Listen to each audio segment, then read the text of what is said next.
दोस्तों, अगर ध्यान में प्रवेश करना है तो आपको प्रत्येक दिन अपने ध्यान में बदलाव लाने होंगे। यानी जैसे जैसे आपके शरीर में बदलाव आएंगे और आपके सांस लेने की गति में स्थिरता आएगी, वैसे वैसे आप ध्यान की गहराई में जाना शुरू हो जाओगे।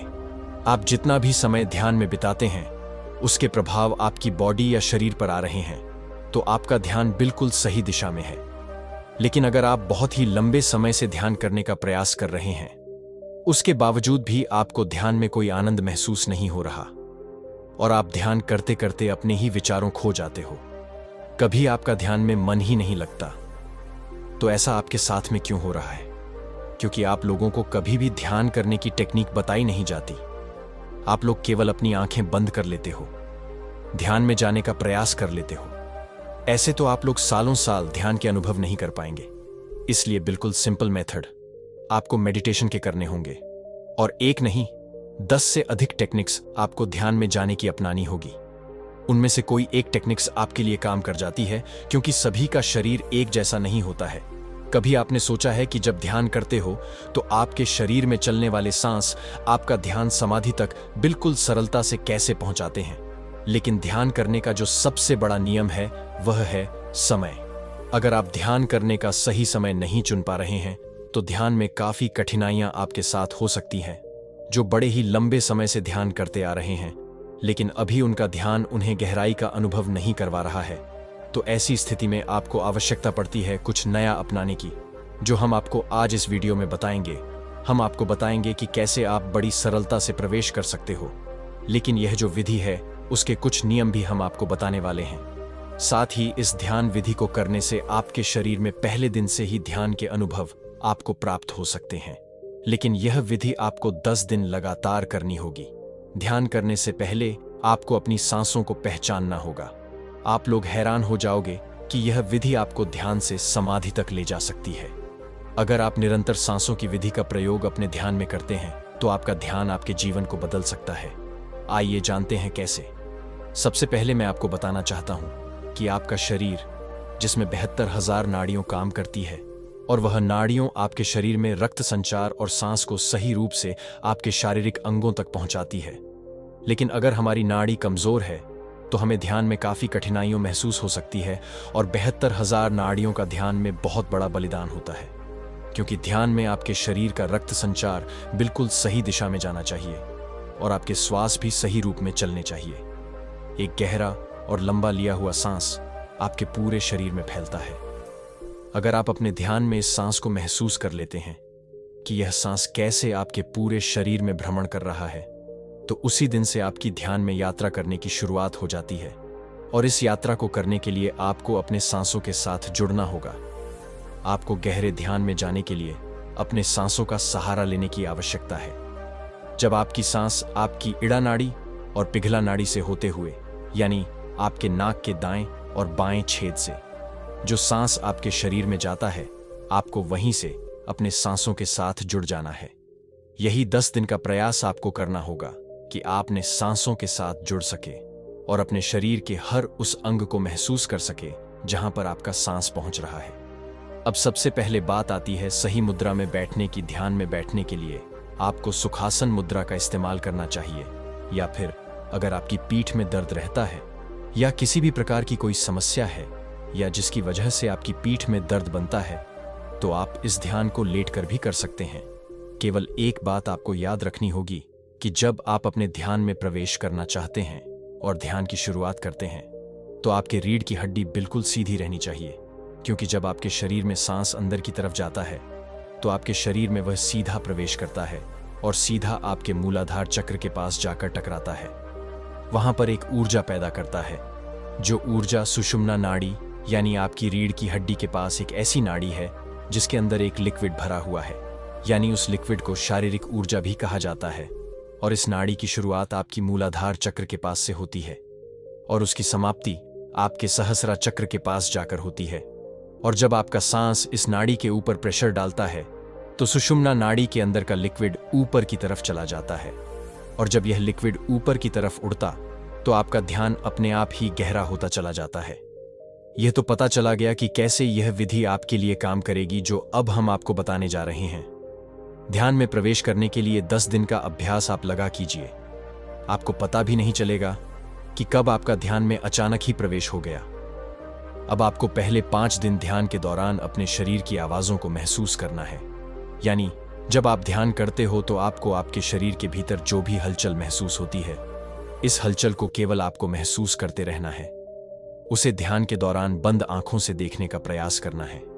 यानी आपको अंतर्मन होकर अपने शरीर के भीतर होने व हलचल को पकड़ना है।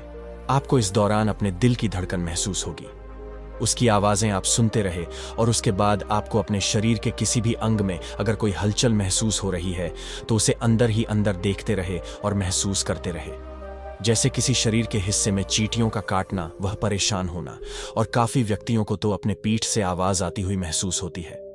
तो जो भी आपके साथ में ध्यान की स्थिति में हो रहा है, केवल उसे महसूस करते रहे। लेकिन कोई भी विचार आपके मन में इस दौरान नहीं आना चाहिए। केवल आप ध्यान में ऐसा विचार रखें कि आप अपने शरीर को बंद आंखों से देख पा रहे हैं, और कुछ समय बाद आपका ध्यान अपने आप ही आपकी सांसों पर आ जाएगा। और फिर लगातार कुछ समय अपने सांसों को महसूस करते रहे कि कैसे यह सांस आपके शरीर में प्रवेश कर रहे हैं और कैसे शरीर से बाहर की ओर जा रहे हैं। आप अपना ध्यान अपनी नाक पर भी लगा सकते हैं और अपनी नाभि पर भी लगा सकते हैं। बेहतर होगा कि आप सांस को अपने शरीर में खींचते समय अपना ध्यान अपनी नाभि पर रखिए और सांस को छोड़ते समय अपना ध्यान आप अपनी नाक पर रखें। ऐसा करने से आपका सांसों के साथ सूक्ष्म रूप से संपर्क बनना शुरू हो जाएगा। आपकी नाक में 2 छेद है जहां से आपका सांस अंदर की तरफ यानी आपके शरीर में जाता है। केवल आपको इस मार्ग से ध्यान में प्रवेश करना है। इस बात का आपको विशेष ध्यान रखना होगा। कुछ समय बाद आपको अपने सांसों की आवाजें अपने कानों में सुनाई देना शुरू हो जाएगी और फिर आप अपना ध्यान अपने कानों पर ले आए और पूरे ध्यान अनुसार अपने सांसों की आवाज को सुनते रहे, लेकिन किसी भी प्रकार का कोई विचार आपके मन में ना आए। इस बात का आपको विशेष ध्यान रखना है। केवल अपनी सांसों की आवाज आप सुनते रहते और जैसे जैसे आपका सांस आपके शरीर में जा रहा है और बाहर आ रहा है और उससे जो भी आवाज आपको सुनाई दे रही है, केवल उसे सुनते सुनते आप अपने ध्यान में जाने का प्रयास करें। यानी अपने शरीर को ढीला छोड़ना शुरू कर दीजिए। आप देखेंगे कि जैसे जैसे आपका शरीर ढीला होता रहेगा, वैसे वैसे आपका शरीर स्थिर अवस्था में जाना शुरू हो जाएगा। सबसे पहले आपके पांव, आपका पेट, आपके दोनों बाजू यह सुन्न पड़ना शुरू हो जाएगी। उसके बाद आपका पूरा शरीर शून्य अवस्था में चला जाता है और जो भी हिस्सा आपके शरीर का अगर अभी भी सुन्न नहीं हो पाया है, क्योंकि शरीर के कुछ ऐसे अगर रह जाते हैं जो पूर्ण रूप से शून्य अवस्था में नहीं आ पाते, तो केवल उसी हिस्से पर आपको अपना ध्यान ले जाना है और उसे महसूस करते रहना है। आप देखोगे कि कुछ समय बाद वह शरीर का हिस्सा भी अचानक ही सुन्न हो चुका है। तो सबसे पहले और 5वें दिन तक आपको यही अभ्यास करना है। जब आप लगातार इस अभ्यास को 5 दिन तक करेंगे, सबसे पहले आपके शरीर में होने वाली हलचल को महसूस करना, अपने शरीर की आवाजों को सुनना और अपने शरीर को यानी चांद अवस्था में छोड़ते चले जाना। अगर आप ऐसा करेंगे तो 5 दिन के भीतर ही आपके शरीर में और आपके ध्यान में जो अनुभव आपको आएंगे वह बड़े ही लाजवाब होंगे। इसके बाद आपको अगले 5 दिन का प्रयास करना है। 6ठे दिन से 10वें दिन तक आपको जो मैं बताने जा रहा हूं, सेम वही प्रोसेस 1 से 5 दिन का करने के बाद 6ठे दिन जब आपका शरीर स्थिर अवस्था में आना शुरू हो जाए तो आपको महसूस होगा ध्यान में विचारों की संख्या काफी हद तक बढ़ रही है, क्योंकि ऐसी स्थिति आपका ध्यान अपने आप ही आपकी आज्ञा चक्र पर चला जाता है, जिसकी वजह से आपको अपने सर के नीचे का हिस्सा महसूस ही नहीं होता। यह ऐसी अवस्था होती है जिसमें आपके मन में बड़ी तेज उत्सुकता जागती है। आपके मन में हमेशा यही रहेगा कि मैं ध्यान में प्रवेश करने वाला हूं, अब मैं ध्यान में जाने वाला हूं, मुझे जो भी ध्यान में दिखाई दे रहा है मुझे इसके अंत प्रवेश करना है और मैं ध्यान में चला जाऊंगा। तो यह सब कुछ विचार आपको अपने मन में नहीं लेकर आने हैं, क्योंकि यहीं से आपका मन आपको भटकाने का पूर्ण प्रयास करता है। आपको बिल्कुल निर्विचार होकर बैठना है। किसी भी प्रकार का कोई अच्छा या कोई बुरा विचार अपने मन में लेकर नहीं आना है। आपको यह महसूस ही नहीं करना है कि आप ध्यान की अवस्था में बैठे हुए हैं और आप ध्यान में प्रवेश करने का प्रयास कर रहे हैं। ध्यान के समय इन बातों को जब तक आप नहीं भूलोगे तब तक आप ध्यान में प्रवेश नहीं कर पाओगे। तो सबसे पहले बात आती है कि आपको अपने भीतर से उत्सुकता को नष्ट करना होगा। और वह कैसे होती है? आइए जानते हैं। इसके लिए आपको इंफॉर्मेशन की आवश्यकता पड़ती है, यानी आपको अपने ध्यान में यह बोलना है कि मुझे कुछ भी करने की आवश्यकता नहीं है, सब कुछ मेरे पास पहले से मौजूद है। मैं केवल अब यहीं पर हूं जो मुझे ध्यान में दिखाई दे रहा है। मुझे कुछ भी इससे आगे का रहस्य नहीं जानना है। मैं आज भी अच्छा हूं, मैं कल भी अच्छा रहूंगा। मुझे तो बस जो यह अंधेरा अपने ध्यान में दिखाई दे रहा है, केवल इसी के अंदर प्रवेश करना है और इसे पहचाना है कि यह कहां तक जा रहा है, यह रास्ता कितना लंबा है। केवल मुझे यही पहचाना है। यह बात आपको ध्यान के दौरान अपने मन ही मन दोहरा है, और जब आप ऐसा करेंगे तो आपके अंदर से उत्सुकता काफी हद तक कम होने लगेगी। और जब आपके शरीर से, आपके मन से यह उत्सुकता कम हो जाती है तो आप खुद ब खुद से दूर ले जाते हो, अपने घर से दूर ले जाते हो। तो आप ध्यान में गहरा प्रवेश करना शुरू कर देते हो। यह बड़ी ही रहस्यमय विधि है। आप इस विधि को दोहरा करके जरूर देखना। 10 दिन के बाद जो भी आपको महसूस हो तो आप इसे कमेंट बॉक्स में जरूर बताना। दोस्तों, मनुष्य के शरीर में 7 चक्र होते हैं। इन्हें सृष्टि की समस्त शक्तियों का केंद्र माना जाता है। मान्यता है कि इन चक्रों के इर्द गिर्द शरीर की ऊर्जा एकत्रित होती है। कुछ आदतों को नियंत्रित करके और ध्यान व योग की सहायता से इन चक्रों को जागृत किया जा सकता है। यदि यह चक्र एक बार जागृत हो जाए तो व्यक्ति के लिए कुछ भी असंभव नहीं रहता। आज की वीडियो में विस्तार पूर्वक जानेंगे कि मनुष्य के अंदर 7 चक्र कौन कौन से हैं, इसका महत्व तथा प्रभाव क्या है और इसे कैसे जागृत किया जा सकता है। इससे पहले अगर आप हमारे चैनल पर नए हैं तो हमारे चैनल को सब्सक्राइब करें और साथ में घंटी के बटन को जरूर दबाएं। पहली है मूलाधार चक्र। यह चक्र रीढ़ की हड्डी के सबसे निचले हिस्से के आसपास होता है। इस चक्र को कुंडलिनी का मुख्य स्थान कहा जाता है। इसका एक और नाम भूमंडल भी है। इसका बीज अक्षर लंब है और यह चौकोर तथा उगते हुए सूर्य के समान स्वर्ण वर्ण का होता है। भौतिक रूप से सुगंध और आरोग्य इसी चक्र से नियंत्रित होते हैं। आध्यात्मिक रूप से यह चक्र धर्म, अर्थ, काम और मोक्ष को नियंत्रित करता है। व्यक्ति के अंदर अत्यधिक भोग की इच्छा और आध्यात्मिक इच्छा इसी चक्र से आती है। जिनके जीवन में भोग, संभोग और निद्रा की प्रधानता है, उनकी ऊर्जा इसी चक्र के आसपास एकत्रित रहती है। मनुष्य तब तक पशु वाला ध्यान लगाने से यह चक्र जागृत होने लगता है। इस चक्र के जागृत होने पर व्यक्ति के भीतर वीरता, निर्भीकता और आनंद का भाव जागृत होता है। सिद्धियां प्राप्त करने के लिए वीरता, निर्भीकता और जागरूकता का होना जरूरी है। दूसरा है स्वाधिष्ठान चक्र। इस चक्र को तामसिक चक्र माना जाता है। यह चक्र मूल से 4 अंगुल ऊपर स्थित होता है और इसकी 6 पंखुड़ियां हैं। इस चक्र का बीज मंत्र वम है। यह जल तत्व का चक्र है तथा इस चक्र का स्वरूप अर्धचंद्र आकार है। इस चक्र से निम्न भावनाएं नियंत्रित होती हैं: अवहेलना, सामान्य बुद्धि का अभाव, आग्रह, अविश्वास, सर्वनाश और क्रूरता आदि। इसी चक्र से व्यक्ति के अंदर काम भाव और उन्नत भाव जागृत होता है। अगर आपकी ऊर्जा इस चक्र पर ही एकत्रित है तो आपके जीवन में आमोद प्रमोद, मनोरंजन, घूमना फिरना और मौज मस्ती करने की प्रधानता रहेगी। यह सब करते हुए ही आपका जीवन कब व्यतीत हो जाएगा आपको पता भी नहीं चलेगा।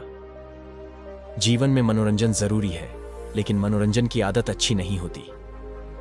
इस आदत पर नियंत्रण रखकर चक्र को जागृत कर सकते हैं। इसके जागृत होने पर क्रूरता, गर्भ, आलस्य, प्रमाद, अवज्ञा, अविश्वास आदि दुर्गुण का नाश होता है। तीसरा है मणिपुर चक्र।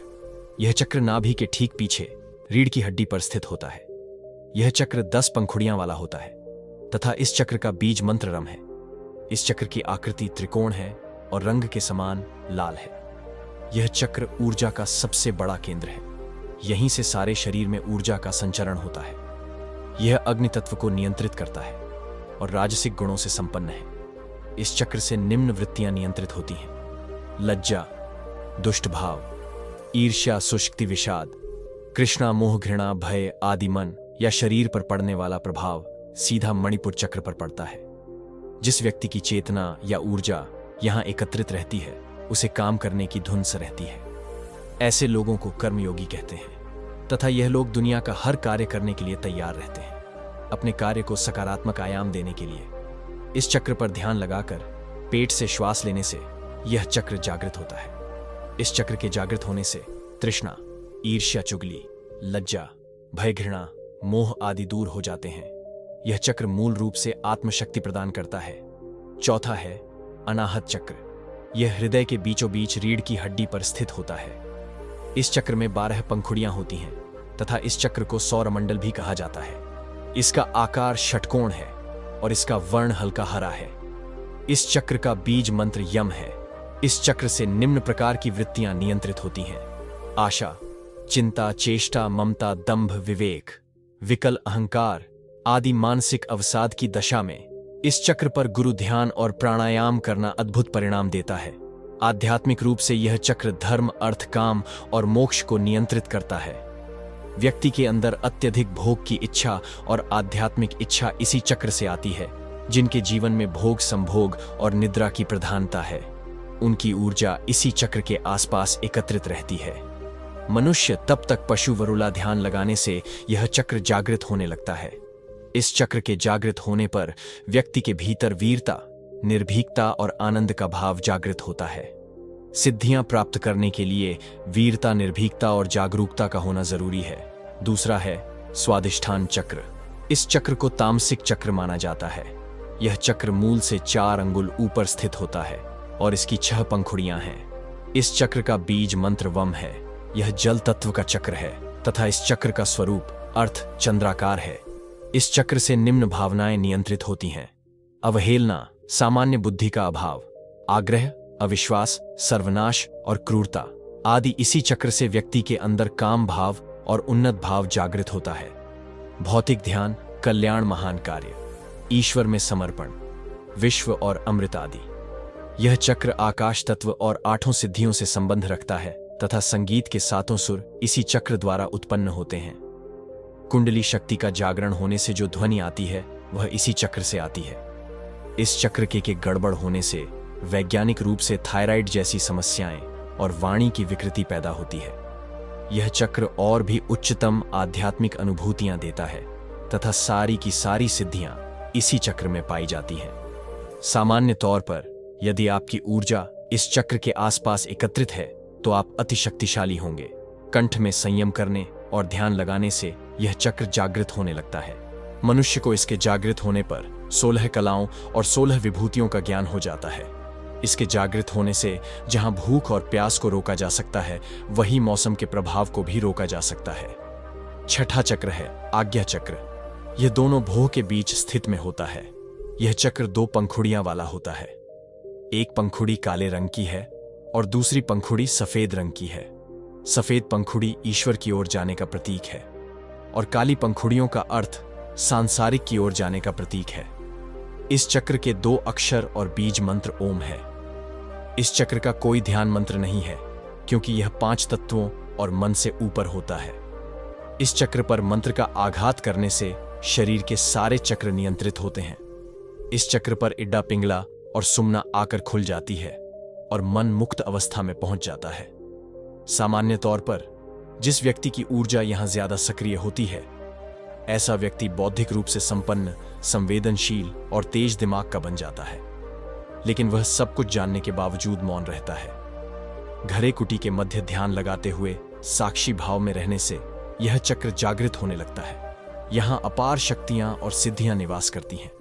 इस आज्ञा चक्र के जागरण होने से यह सभी शक्तियां जाग पड़ती हैं और व्यक्ति एक सिद्ध पुरुष बन जाता है।